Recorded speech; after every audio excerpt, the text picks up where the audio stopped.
Ashley, thank you. A controversial bill could impact anyone thinking about having an abortion. So just into the newsroom, the Georgia governor just signed the heartbeat bill into law. Yeah, NBC2 anchor Christina Mendez joins us live in the studio to explain some exceptions to this bill. Christina.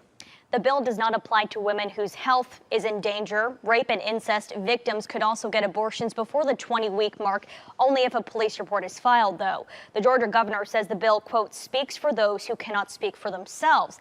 Now, as we know, the bill is officially law after signing it today. The law bans abortions after a fetal heartbeat is detected. This could be as early as 6 weeks into the pregnancy. Some Georgia state representatives disagreed with this idea, calling it barbaric. Opposers wanted other options to be kept on the table instead of abortions, including adoptions and Plan B pills. Now, some Hollywood names are threatening to boycott the state's growing film industry over this law. Our industry is taking a stand, women are taking a stand, and we're saying no more. No more of these hurtful policies. It's happening all over the country. It's unacceptable.